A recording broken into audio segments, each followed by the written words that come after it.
weewaawo twebaza Mukama ti programu yaffe yeeyiyo etuuse ekitiibwa n'amateeka weewaawo twebaza Mukama ti programu yaffe yeeyiyo etuuse ekitiibwa n'amatendo biwa Katonda. Nina essanyu lingi banga Katonda atukola bulungi bulijjo. Katonda agenda atwongerako value, agenda atwongerako omuwendo. Akayimba ako bw'onaakawuliranga omanya nti programu yaffe egguse. System egenda ekyuka mpola, ebintu bigenda bitereera mpola. Anti munnange Bayibuli era egamba nti obwakabaka bwa Katonda bwatandika ng'ensigo entono eyasimbibwa mu ttaka naye neekula. So twebaza Katonda nti we are moving from one level to another. We are progressing slowly by slowly. And I bless God for your life, for my life, that you still put on data okulaba ng'okyatusobola otufuna, okulabika nga tukyasobola okubeera ffenna. Mikwano gyaffe nga mutuwuliriza ku WhatsApp nammwe mbalamusizza nnyo, mbaagala nnyo. Mwebale okutugoberera, mwebale okwewaayo, mwebale obutakoowa, ababuuza ebibuuzo. Mukama abawa omukisa. Olwo nno tweyongera okuyiga. Bw'obanga tonnabuuza kibuuzo, oyinza okuba nno ng'osubwa, kubanga ebintu bye tusomesa bya nnaku zino. Tekikyegaanika olwaleero tuli mu nnaku za luvannyuma. Wiiki ndowooza nga 2 emabega twatandika okukwata ku bubonero obw'ennaku zino ze tulimu, ebiseera bino bye tulimu eby'oluvannyuma. Kati tutunuulira Yesu yatugamba bwe munaalaba bino munamanya nti awo ntuuse okudda.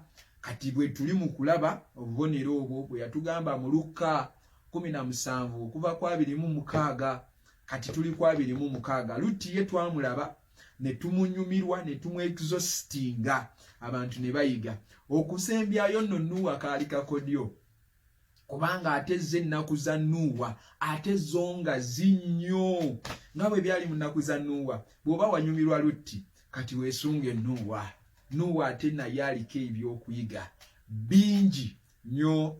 Amanya nze Mukisa Moses, neebaza Katonda nange ndi wansi w'omusumba Bone Musoke. Oyo nno ya maamidde, oyo nno ya nkolamu omulimu gwonna gw'oyinza okuba ng'olaba, obuweereza bwa Great Warning Ministries, ekkanisa UCC Naluvule. Twebaza Katonda nti atukoze bulungi mu mikwano gyaffe abatufunira mu mawanga, abatulaba ebweru, abatufunira ku WhatsApp naye ng'oli Abu Dhabi, oli Dubai, Saudi Arabia. Nammwe Mukama abawa omukisa, aba UCC Naluvule tukwagala nnyo. Olunaku nno olwaleero tugenda kweyongerayo. Olunaku olw'ejjo twabadde n'omukadde waffe omusumba Bone Musoke. Olwaleero tetuli naye olwa programs era endala ennyingiko, naye tugenda kweyongerayo mu kuyiga kwaffe n'olunaku olwaleero. Mukama agenda tukola bulungi. Omwoyo wa Mukama ye mwaniriza. Omwoyo wa Mukama yongera otukola obulungi, tudde ku ddaala kwe tubadde, otwongereyo ku ddaala eddala. Weewaawo nnyinza okuba nga nina bye njagala okwogera, naye ate naawe omwoyo wa Mukama olina bye weetaaga abantu bano bawulire. Ebyo nno Mukama nkusaba obiganye biyitewo mu Kristo Yesu omwana wa Katonda omulamu. Amen. Olunaku lw'eggulo twatandise ku Nuuwa mu Lubereberye 6. Nuuwa ne tulaba oba nsooke nkuzeeyo mu Luka 17. Kati gwe mukwano gwange ng'olaba bulabi seri eno esooka nga gw'ogiraba ng'esooka, oba ng'oliriza odiyo eno nga ye odiyo ye esooka, ddayo mu odiyo ezaasooka.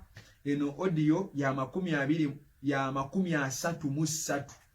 Waliyo series ezisooka zonna okuviira ddala kwesooka paka ku ya 32, kati eno ya 33. So kati osobola okuddayo. Twatandikira mu Danieli ne tuyiga ensolo, ne tuyiga ensolo ey'olubereberye, ey'okubiri, ey'okusatu. Kati tukyali ku ya 4 gye tukyasunsula, tukulaga bubonero obulaga nti ebiseera biweddeyo, ennaku ziweddeyo. Eri bwe tuba tuzze ku kirumbe kya Nebukaduneza, ejjinja eryatemebwa watali ngalo mu Danieli 2:45, eryo linaatera okuba obugere 10. Kati tugezaako okulaga Yesu ng'atugamba nga bwe byali mu nnaku za Lutti, nga bwe byali mu nnaku za Nuuwa. Kati ennaku za Nuuwa zaali zitya? Kwe kutwala mu Lubereberye 6. Awo we tugenda okutandikira olunaku olwaleero.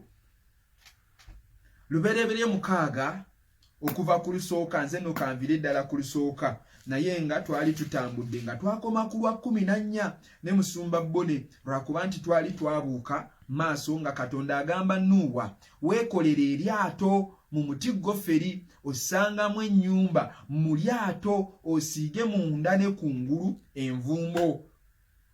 Awo twakoma ku mulundi guli naye mpulira nga kyankizo nnyo kinaaba kirungi nnyo we tunaddayo Nuuwa ono ne tumutambula nga bwe twatambula Lutti era naye tugenda kumunyumirwa. Amagwajo yininze kirasi Mukama akuwa omukisa nkulabaawo wuyo wakajja Mukama akuwa omukisa nawe weebale abakomentinga Mukama abawo omukisa. Luberebere 6 okuva ku lusooka Bayibuli egamba awo abantu bwe basooka okweyongera ku nsi ne bazaala abaana ab'obuwala. Abantu beeyongera ku nsi abaana ba Katonda ne balaba abawala b'abantu nga balungi. Mbwe abaana ba Katonda ne balaba abaana b'abantu nga balungi. Bwe balaba nga balungi ne bakola batya? Ne babawasa.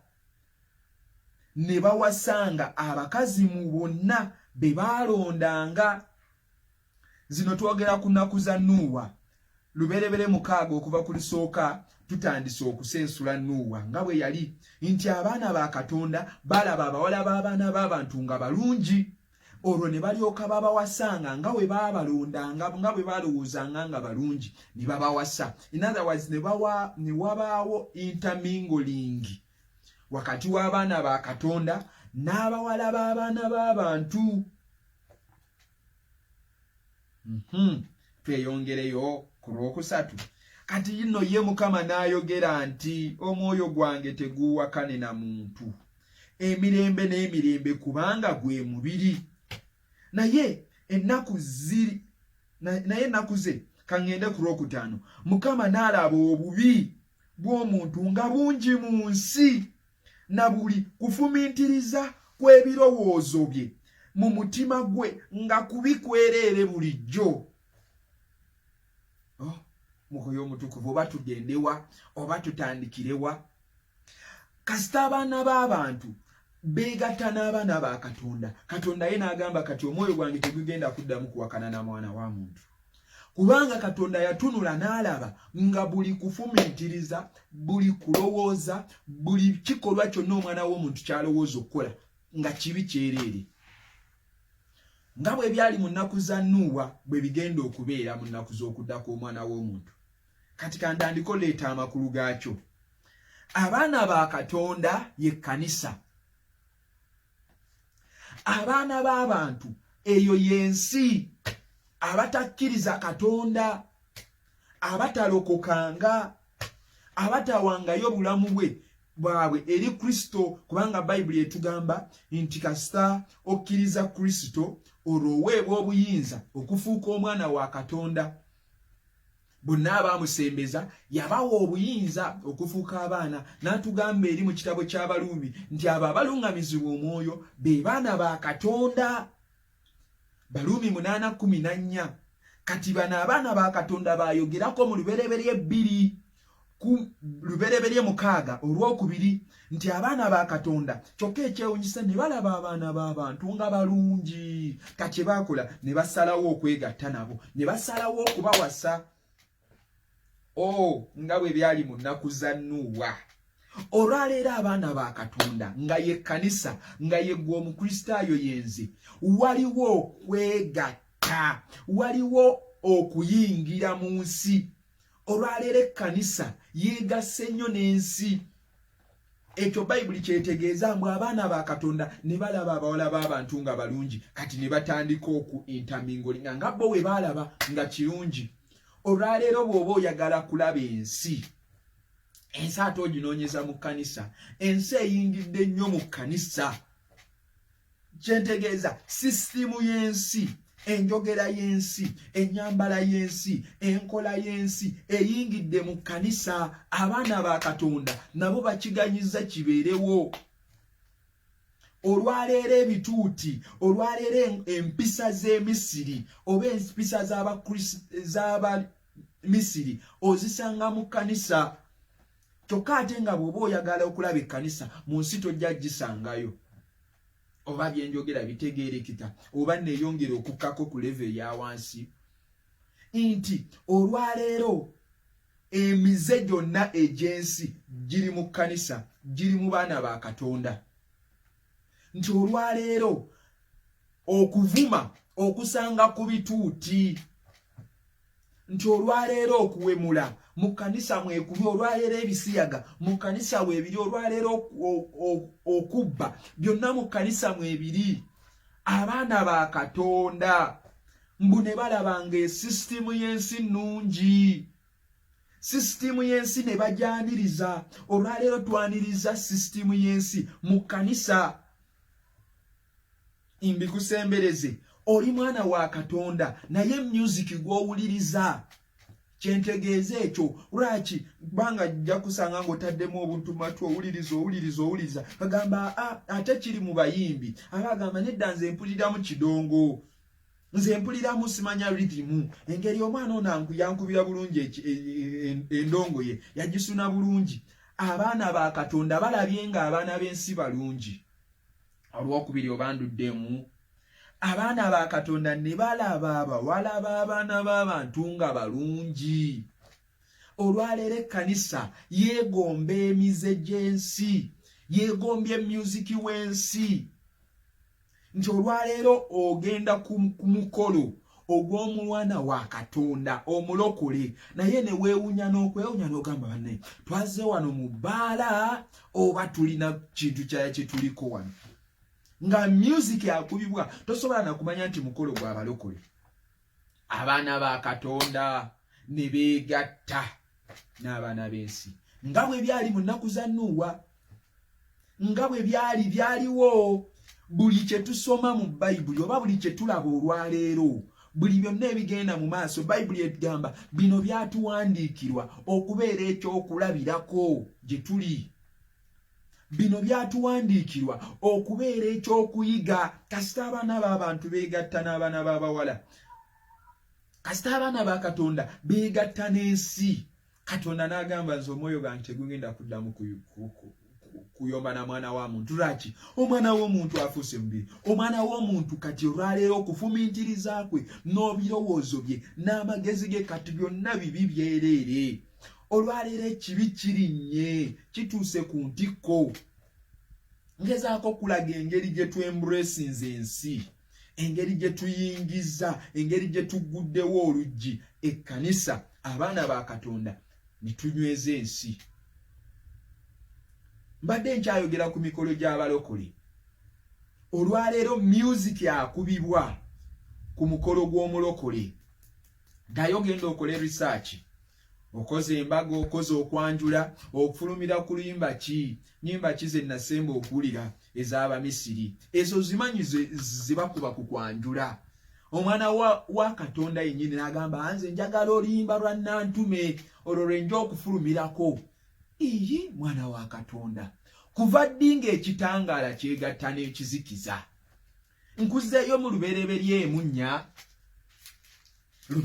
emunnya nga Katonda ayawula ekizikiza. Katonda n'alaba ng'obutangaavu bulungi. Katonda n'ayawula wakati w'obutangaavu n'ekizikiza. Lubereberye emunnya. Katonda yayawula obutangaavu n'ekizikiza. Bino tebirina kukwatagana. Oba ndabula oba nina omuntu gwe nnyambako. Tukebere essimu yo tunoonye music alimu. Mwana wa Katonda, abaana ba Katonda balabye ng'ensi, ab'ensi balina music omulungi. Obuzibu bw'ekkanisa, obuzibu bw'abalokole, ebintu byabwe tebiri kiraasi. Okay. Omanyi ki oba Katonda akuganyiza olabe nti tebiri kiraasi ku lw'okubaako ky'okolawo? Kati gwe yimirira mu kituli gwe ng'akirabye, otandike okole omulimu. Yali Molodokayi yagamba Esita, n'amugamba omanyi ki oba Katonda yakuteeka mu kifo ekyo ku lw'ebiro ebifaananako bwe biti. N'amugamba kale bw'ona asirika obulokozi bugenda kuva ewalala naye gwe n'ennyumba yo temugenda kulokolebwa. Katonda akuganyiza olaba ensobi ezigenda mu maaso gwozirectifying. Nkulembera abavubuka aba UCC Naluvule, Mukama wampeeredde ekisa okuyimirira era abavubuka bya UCC Naluvule batumidde nnyo mbaagala nnyo. Naye nina enjogera gye mbagamba, you be the change that you want to see. Bw'oba oyagala kuleeta nkyukakyuka oba bw'oba oyagala okulaba enjawulo, gwe kati beera enjawulo eyo, you be the change that you want to see. Bw'oba ogamba obuzibu bw'abalokole tebawagira music wa bannaabwe, tewabagira, kati gwe tandike omuwagire. Bw'onaamuwagira ogenda funako abakwegattako. Bw'oba ogamba obuzibu music waffe tebamukuba, gwe tandika omukubenga. Naye oleme kuganya kwegatta nansi. Awe wava obulwa obw'omulembe gwa Nuuwa, naye nga bwe byali mu nnaku za Lutti. Nga bwe zaali mu nnaku za Nuuwa, nanti Lutti twamutambula okumala ebbanga, kati olwaleero akyandika omumwa, naye nga tuli mu Lutti, tuli mu Nuuwa. Nga bwe byali mu nnaku za Nuuwa, bwe bityo bwe bigenda okubeera. Kati Mukama waffe atugamba bwe mulirabanga ebintu ebyali mu nnaku za Nuuwa weebiri, mumanya nga omwana w'omuntu atuuse okudda. Oba tukasome bulungi 17:26, kubanga waliwo ono nga yatulaba gusooka nga bwe byali mu nnaku zaani eza Lutti eza Nuuwa. 17:26, era nga bwe byali mu nnaku za Nuuwa bwe bityo bwe biriba mu nnaku ez'okudda kw'omwana w'omuntu. Bwe bityo bwe bigenda okubeera bw'anaaba anaakomawo, ekkanisa egenda ku employinga, ekkanisa egenda ku embracinga sisitimu y'ensi. Olwaleero ekkanisa erina n'ebigambo ebikozesebwa naye nga bya Misiri.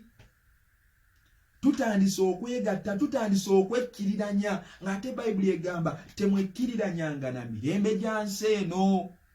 We should not compromise to the standards of this world. Bayibuli ekusuubira bw'obanga oli mulokole, you must maintain your standard. You must keep your lane. Gwe naye tunuulira engoye z'oyambala oba osiza nsi. Gwokimanyi nti waliyo engoye nga zo za nsi, ng'ezo zo si za abaana ba Katonda, nga tetuteekeddwa zambala abaana ba Katonda. Ekkanisa olwaleero twegasse nnyo n'ensi, naye nga bwe byali mu nnaku ezo bwe bigenda okubeera. Bwe naye tunuulira ebigambo by'otera okukozesa si byeri.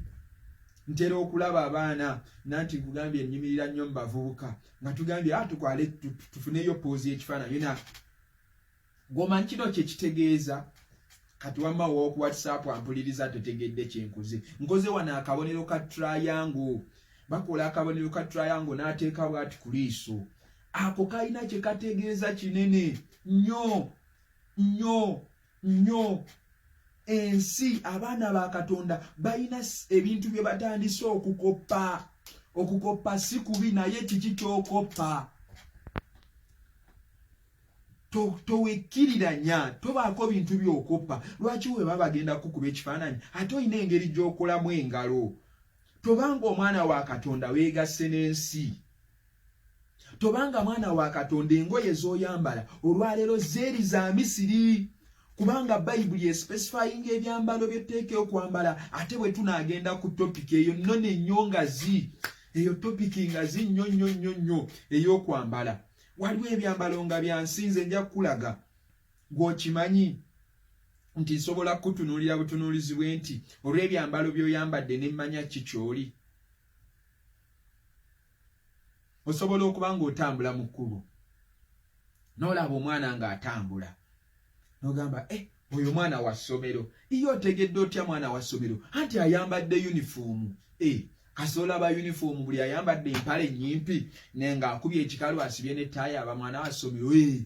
Anti abaana b'essomero yo ati bambala ate aweese ne baaga. Just by mere looking at the dress code, nsobola kulaba bulabi mba nsobola okwanga ntambula bwenti ku kkubo ne ngamba aba traffic baabali iyo banyi otegedde otya nti wa traffic ng'abantu bangi andabidde ku kyambalo mikwano gyange ebyambalo byogera ebyambalo bivaamu amaloboozi agoogera nsobola kutunuya butunulizibwe nti nemanya nti ogenda kwanjula kwani oba ogenda ku mukolo iyo otegedde otya nti ngenda ku mukolo anti oyambadde gomesi oba kale oyambadde kanzu oba musajja oyambadde kanzu olabika ogenda kwanjula from kyambalo kati osobola okubaako ekyambalo kyoyambala ne bagamba oyo muyaaye iye naye nze nga siri muyaaye bannaye nze siri muyaaye lwakuba abantu bo bandaba bubi bebandaba obubi bebansoma obubi bebanzivuunula obubi nze siri muyaaye oyambala otya wandibanga oyambala ng'omuyaaye wandibanga enviri z'osala zez'abayaaye byogera abaana ba Katonda ne balabanga ebyeri birungiko ne babireeta mu kkanisa gwe tunuulira naawe teekako TV olabe worship team bwe zambala bannange oba ensi teyayingira olabe enviiri ze basala oba ensi teyayingira ng'oyambala otya essaati ey'ebitulituli essaati ng'ejjudde ebituli n'empale ng'ejjudde ebituli nga gwagenda otutwala mu kusinza nkusomere ekitabo kya ngero 7:10 tugendeyokko tulabe ngero 7:10 ekibuuzo kati twambalenga bakadde nedda ngenda kulaga ngero 7:10 olabe mbukale raba ne wamusisinkana omukazi ono yali atambula kati mbu naye raba ne wamusisinkana omukazi akatundu akaddako mbu ng'ayambadde ebyambalo by'omwenzi era ow'omutima ogugerengetanya mbu ne wamusisinkana omukazi naye ng'ayambadde ebyambalo by'ayambadde nga bya mwenzi kyogamba waliyo ebyambalo nga by'abenzi iye gyebiri olwaleero ekkanisa twegendereze abaana ba Katonda twegendereze waliyo ebyambalo nga byo byabenzi waliyo ebyambalo ng'ogenda kwambala olugoye lukugweko wenna lukutippe bwe luti nga n'entambula otambula okola bwoti tosobola tambula bulungi lwaki abaana ba Katonda balabye nga bannaye akagoye ako ng'omuyimbi yanyumye omuyimbi oyo nga yanyumye bannaye naawe n'okambala tubeere selekitiivu abaana ba Katonda yali Yuda yali atambula yali agenda kusala Bayibuli egamba yali agenda kusala byoya bya ndiga yali atambula n'alaba omukazi munaye omukazi bwe yamulaba n'alowooza nti malaaya lwaki alowooza nti malaaya kubanga omukazi yali ayambadde ebyambalo ebyabenzi kati wano njogera n'abannyinaffe abakyala nga bwe byali mu nnaku za Nuuwa bwe bigenda okubeera abaana ba Katonda bagenda kwegomba system nga tonnafuluma wakagamba kano nkabambalidde ngenda bakuba ogenda bakuba oli kibooko kiri mu bavubuka kiri mu mulembe gwaffe gwetabudde nnyo omuyimbi asooka najja ku kituuti agenda kuweereza n'asooka ayogera ebigambo enjogera eyo yavaawa bannange kati nfe netuzigala agambye eki anti abadde yeeyanjula olwo omuyimbi yenaawo wakabi bw'anaaba yeeyanjula asooka n'abanga arapinga kyokka ate teziba nnimi kubanga ffe twandigambye bunaye obubonero buno Bayibuli egamba bunagenda n'abakkiriza banaayogeranga mu nnimi empya naye okusinziira ku nnimi owooluganda zaaba ayogera mukakasizaawo zino si nnimi za Mwoyo wa Katonda naye alabika alina omuyaga omu oba alina babayita batya Rastafarian alina gwakoppa ani rolomodo wo ku mulembe guno tobanga mwana wa Katonda weegombye abaana b'ensi weegombye sisitimu y'emagombe weegombye ebintu bino biva magombe ebisinga bye twegomba biva magombe ebisinga byoyagala okukola biva magombe bivira ddala eyo wansi from underground abaana ba Katonda ne balaba abaana b'abantu balungi era ne beegatta nabo olwo nno mbadde kanyiririkamu naye kangezeeko okwanguwa. Olwokutaano nagambye Katonda n'alaba obubi bw'omuntu nga bungi mu nsi, obubi nga bungi, obubi nga bungi, obubi nga bungi. Olwaleero obubi bungi. Bw'oba oyagala obubi ate osookera mu kkanisa. Lwaki? Kubanga ekkanisa intermingolinze, ekkanisa yeegasse n'ensi. Kati olwaleero onoonya amazima tokyagalaba, n'abasumba olwaleero tebakyesigibwa. Ngamba oli mulokole? Abo oba actually olwaleero bw'osanga mu balokole ng'omulokole takozesa mulokole. Lwaki? Abalokole babbi. Iyi nandibadde mmanyi nti ate engeri gye tuli abalokole ffenna tukkiriza. Abalokole nedda. Onookozesa omulala n'otakozesa mulokole. Obubi bungi kati ate buli mu kkanisa. Busiguka mu baana ba Katonda nga bwe byali mu nnaku za Nuuwa. Awo kanziruke mangu mangu. Mbwe obubi nga bungi na buli kufumiintiriza kw'ebirowoozo by'omwana w'omuntu nga kubikwereere. Wulira kino kitiisa. Na buli kufumiintiriza. Okufumiintiriza kye ki? Kwe kubeerawo n'olowooza. Wano nno tuba tulumbye ate leve endala. Jjukira Katonda akebera mitima. Kati ye atunula n'alaba nga bw'odda ku buliri bwo, bw'obeera wekka, otandika okufumiintiriza bubi bwereere. Otandika okuggyayo omuntu omu ku omu ng'omujjerega ng'omuvuma. Kana nsinga kimanyi nti simwagala, singa nno olaba bwereetambuza ng'oli mu kufumiintiriza bufumiintiriza. Osobola okubeera nga tutudde bwe tuti tuli mu kwogera naye ng'okufumiintiriza kwo kubikwereere. Nawe byali mu nnaku za Nuuwa, bwe bigenda okubeera mu nnaku z'okudda kw'omwana w'omuntu. Oba otera kufumiintiriza biki? Oba otera kulowooza ku ki? Jjukira bagamba Yoswa mu Yoswa 1 nti ekitabo kino eky'amateeka tekiivenga mu nnyumba yo, tekireka kireme kuva mu mukono gwo, leka kireme kuva mu bulamu bwo, naye mu kyo mw'oba ofumiintirizanga kifumiintirizengako emisana n'ekiro. Tuteekeddwa kufumiintiriza mu kigambo kya Katonda, naye mu nnaku zino ez'oluvannyuma abantu bafumiintiriza bubi, abantu balowooza bubi. Kati ogenda okulaba kino ekifuluma nga katono nnyo kaba kasamambiro nnyo. Omuntu agenda okukola ekibi oba omuntu agenda okutta omulala ng'akiwadde obudde, nga zaakifumba, nga zaakiriisa, kubanga eri mu Yakobo agamba nti obubi bubeera olubuto.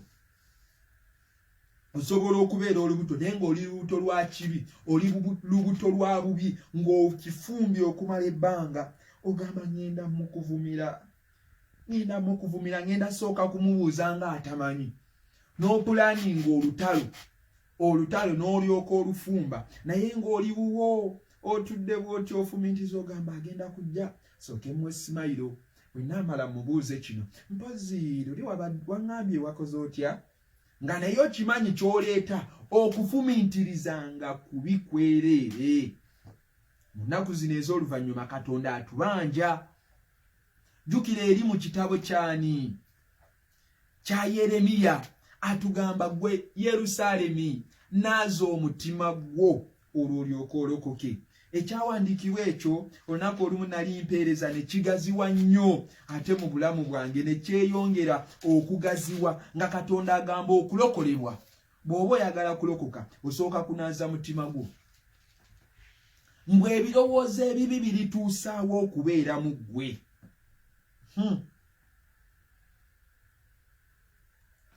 Ndowooza oyo yaani? Yeremiya 6 bw'onaamusoma agamba naaza omutima gwo olwo olyoke olokoke. Yerusaalemi, bw'oba oyagala kulokoka naaza omutima gwo guggwemu obubi. Kyokka ate ekizibu ekiriwo ti mu nnaku zino ez'oluvannyuma okufumiintiriza kw'omwana w'omuntu kubikwereere. Katonda atukubiriza, Katonda atubanja. Tulina ebbanja ery'okunaaza emitima gyaffe olwo tulyoke tulokoke, olwo tulyoke tubeera abasaanira okugenda mu ggulu. Jjukira mu ggulu gye tulaga bagenda naye ndowooza katugendereyo ddala lumu mubuulizi 12 olunyiriri lwa 14 agamba bw'ati nti kubanga Katonda alisala omusango gwa buli mulimu, each and every work. Kyawandiikibwa kino kitiisa nti Katonda agenda kusala omusango gwa buli mulimu, buli kyokola, each and every work you do. Oba olwanye oba okoze otya, buli mulimu. Wulira akatundu akaddako. Wamu na buli kigambo. Ne bino byenjogera Katonda ajja bimbuuza. Buli kigambo ky'ofulumya bw'oti, gwe kasoba ng'okifulumiza, Katonda agenda ssala omusango gwakyo. N'ekyakwekebwa ne woba wakyogerera mu kyama, ne woba wakuba bukubi ssimu ng'oli wekka, buli kigambo ne we kiba kyakwekebwa, obanga kirungi obanga kibi, kati ebyakwekebwa waliyo n'ebirowoozo, kubanga n'ebirowoozo byogera. Kati Katonda agenda ssala n'omusango gw'endowooza. Olunaku olwo Mukama bw'ali baatuwadde ekisa tulirwogerako, olunaku lw'omusango, the judgment day, buli omu lwagenda okulabikako mu maaso ga Katonda, okuwa embalirira by'ebyo byakoze ng'akyali mu mubiri. Ekyo Pawulo kyagamba bannaye, nze kyekinfubi ekyo, nfuba nange okulabika nga nsiimibwa ye. Lwaki ngenzeeyo eyo? Kubanga Katonda agenda ssala omusango n'ogw'okufumiitiriza kw'ofumiitiriza, omusango gw'ebirowoozo by'olowooza. Kyokka ate ekisinga otiisa nti mu nnaku zino ez'oluvannyuma okufumiitiriza kw'abantu kugenda kuba kubi. Katonda n'alaba okufumiitiriza kwabwe nga kubi kwereere. Everything they think about, everything they long to do is evil. Omwoyo wa Mukama nnyamba nange munnange okufumiitiriza kwange kubeere kulungi. Katweyongereyo kale eneyeyo ejja bissaalayo. Lubereberye 6 tuzzeeyo, katubuuke tugende ku lw'e11. Wagamba ensi neeyonooneka mu maaso ga Katonda, mbwe ensi nejjula eddalu. The world was full of madness. Ensi nejjula eddalu. Olwaleero ensi ejjudde eddalu. Jjukira tukompeyalinga ennaku za Nuuwa n'ekiriwo olwaleero. Ensi ejjudde eddalu. Omuntu w'otuukira okwebaka n'embwa ddoogo, eryo liba ddalu. Omuntu w'otuukira okuwasa kapa n'ogifumbira oba n'ogiwasa, eryo ddalu. Bino tubiraba mu mawanga agaakula. Genda ku YouTube obiteekemu ojja kutya. Ensi ejjudde eddalu. Olwaleero ekirungi kye bayita ekibi, olwaleero eky'obwa Katonda ate kye bayita ekikyamu. Olwaleero omuntu akoze obulungi ate gwe bayita amannya amabi. Towulirangako omuyimbi n'amala okuyimba. Tulina wano abayimbi mu ggwanga bayimba bannange, bayimba. Mukama abawadde ekisa, waliwo abaana nga balina amaloboozi, naye oli asobola okuyimala okuyimba bulungi n'eddoboozi ly'esseneekerevu n'eddoboozi lye ng'akola vocal drills. Ebyo abayimbi mubitegeera. Omwana n'amala okuyimba n'agamba wabula embwa eyo eyimba. Embwa eyimbye. Embwa eyimba bannaaye. Eyo embwa tosobola gyesimbamu. Ate embwa yeyimba. Ensi ejjudde eddalu. Nga bwe byali mu nnaku za Nuuwa. Olwaleero akola obulungi ate yayitibwa omusiru. Gwe naawe tobeera musiru. Boosi waakulekedde ssente kubako enjawulo. Lwaki weefuula fala? Kati abeera faithful oba abadde omwesigwa, ate oyo ye fala. Oyo yayitibwa fala. Ku mulembe gw'olwaleero ensi eri ku bikukujju. Nkunyumiza eby'abavubuka. Olwaleero abaana beetuuma amannya. Oli n'agamba nze badman nze sizannya, badman ndi wa kabi, badman. Kati abaasomako akatono katuddeyo. Badi tuyedda twalowoozanga kyabanga kibi. Badi kiba kibi. Kati gwe badman, nze badman. bikwatagana bitya? Ensi ejjudde eddalu ng'oba nkuddiremu akanyiriri. Byatuwandiikirwa tubeere kyakulabirako. Olwaleero weesanga olyeyita nze Rasta, nze niga, simanyanga nzaani, nze sizannya, nze ndi gravity omutujju. Omutujju? Gavumenti ng'enoonya okutta abatujju. Nze gravity omutujju. Oyo muyimbi yeeyita mutujju. Oli mutujju. Kyokka ayina aba followers nkumu. Omutujju ye oli akugambye mutujju. Naye ayina kati ngezaako okulaga eddalu, ensi ejjudde eddalu. Oba nziremu akanyiriri. Nnyumirwa nnyo okusoma Bayibuli yo neeyogera. Kati ne nteekamu katinitini ebyokulabirako, naye nga Bayibuli njagala nnyo neeyogera. Wuliriza olw'ekumi kandukuddiremu. Mbwe ensi neeyonooneka mu maaso ga Katonda. Ensi eyonoonese bannange.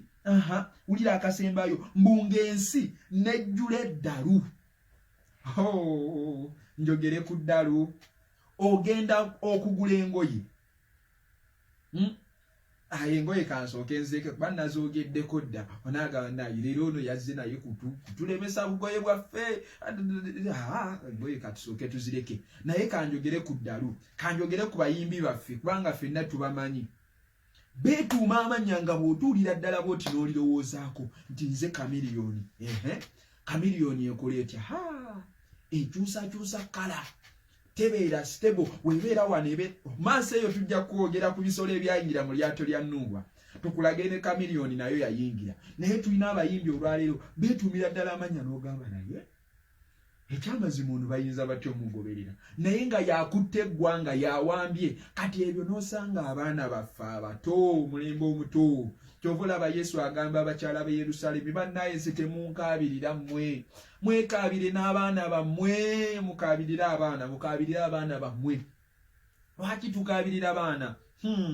Ennaku zijja, ebiseera bigenda kutuuka ng'abaana bagenda kufuuka ekirala, kubanga ensi egenda kubajjuza eddalu. Osanga omwana nga kyanyumira okweyita yeyita mukyamu. Nze ndi mukyamu nnyo, nze sizannya. Edda twapoozingiranga ebifaananyi.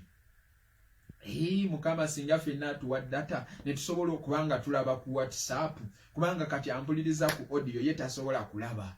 Oba tasobola kumanya kiki kigenda mu maaso. Naye kale kangezeeko okunnyonnyola. Edda bwe twapozingangira ebifaananyi twagendanga ne weetegeka bulungi. Bannaye bagenda kukuba ekifaananyi n'otereeza essaati n'otereeza n'ogenda ne weewombeeka bw'oti n'oteekako ne kasimayiro. Naye olwaleero nkulagemu pooza abaana ze bakola. Kwegamba ensi ejjudde eddalu. Oli ateekako feesi enyiivu ayagala kulaga nti ndi badi mwana, ndi badi, ndi mubi, ndi muzibu, ndi mukambwe, sizannya. Kati olwaleero abakambwe abatazannya ate ensi beeyita abaakabi. Kati n'ekigambo waakabi kyokka kiwulirize. Waakabi. Oyo mwana waakabi. Mulenzi oyo waakabi. Mani manya akabi kabaka. Ekibi kaba kabi. Waakabi, nze ndi waakabi mwana, nze ndi waakabi sizannya. Ensi ejjudde eddalu. N'ebigambo byennyini bye tukozesa bw'obiscrutinizinga bw'obigezesa olaba bulabi eddalu lyereere.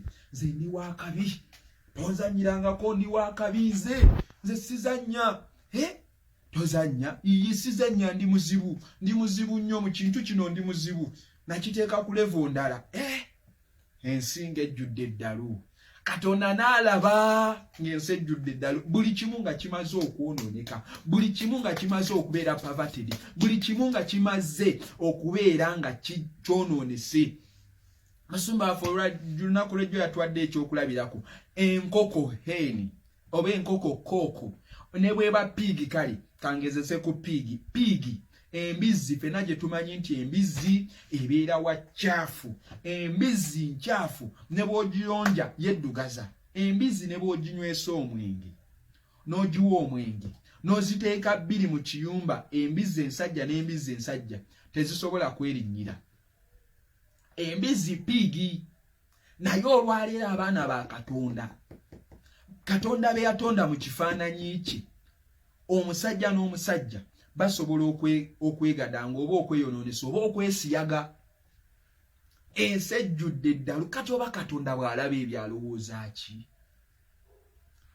nawe bweteekeko mu kifo kya Katonda omusajja omu yayima n'agamba nze ne malamba Katonda mbasambasamba mbasottasotta mbakuba mbazikiriza naye okumanya Katonda wa kisa omuntu tulina n'abaweereza olwaleero nga musumba pasita akwata bayibuli n'asoma naye nga musiyasi ensi ng'ejjudde eddalu bwe tuba bakugenda ogenda mu botiki okugula olugoye oba yonna yonna gy'ogula engoye osanga olugoye olulina ebituli ezo ze bayita damage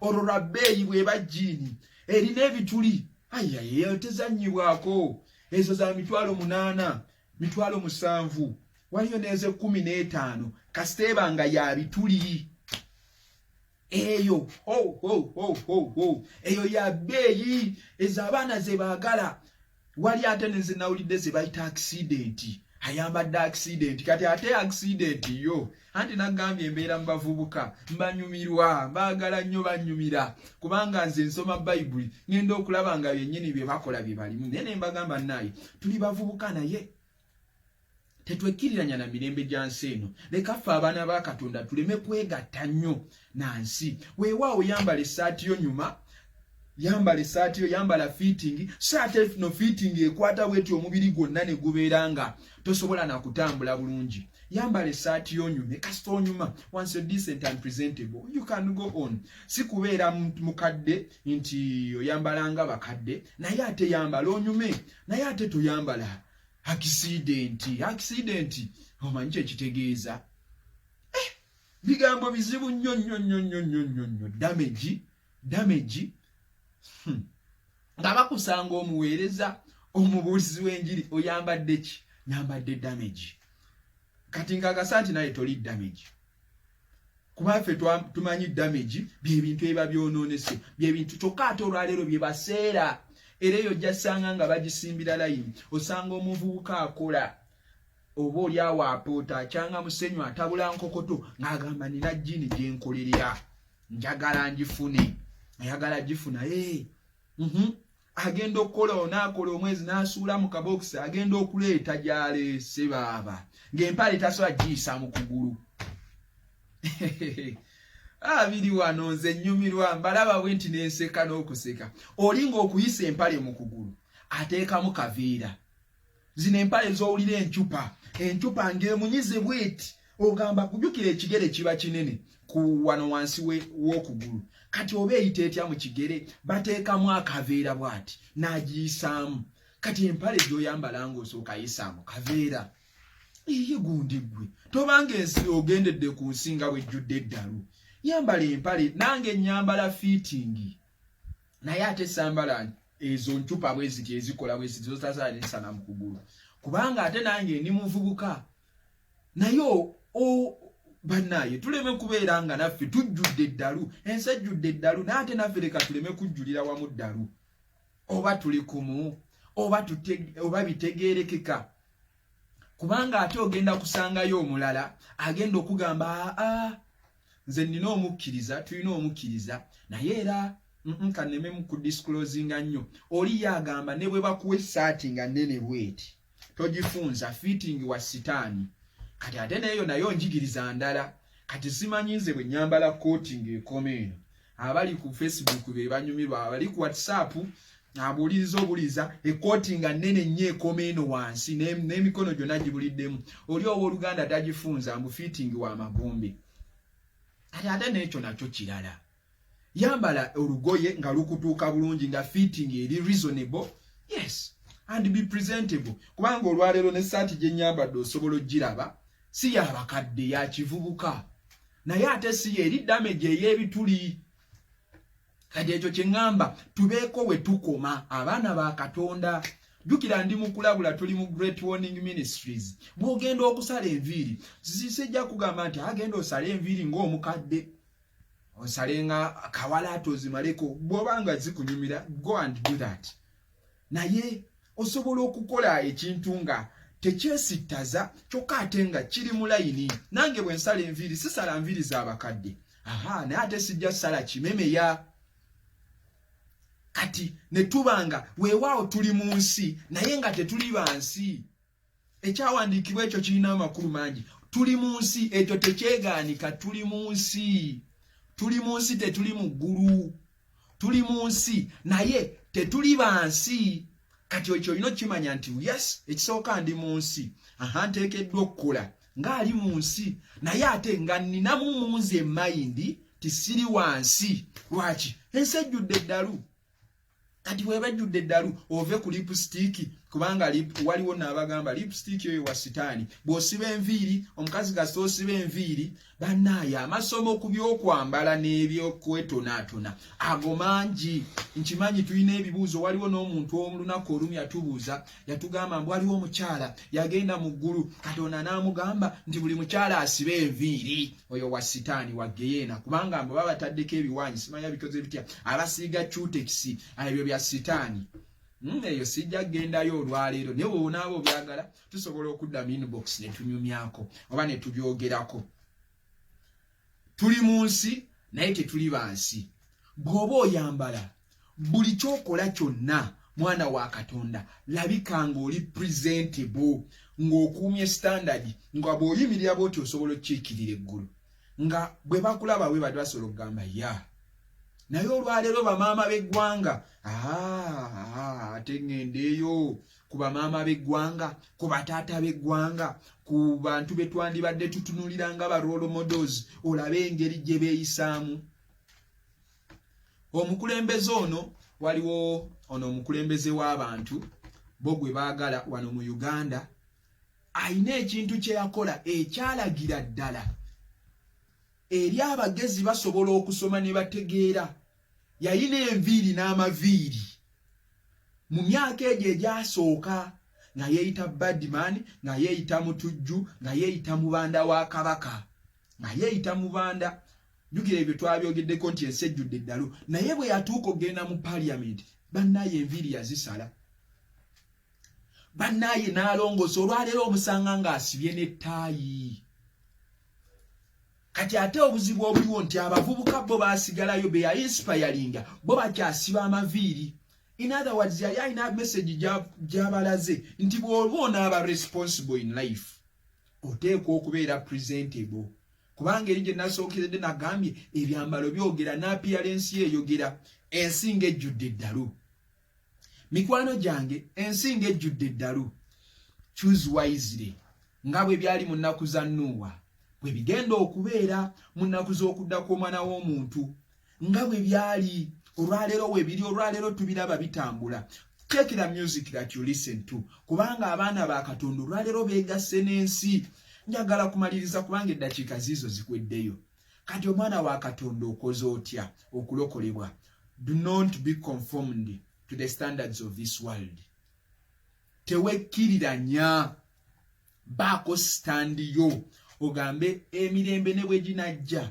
fashion ne bwe zinajja ebintu ne bwe binaakyuka kino kyo sijja kikola bw'otyo bw'ogenda okulokoka otherwise gw'omulembe gwakyama bw'abanga Peetero Bayibuli egamba mu bikolwa by'abatume 2 Peetero yali ayogera n'ekkanisa ng'abagamba bannange mulokoke kubanga emirembe ennaku zo zaakyama dda ng'omulembe gwakyamira ku Peetero tugendeyo bikolwa by'abatume 2 ndowooza lwana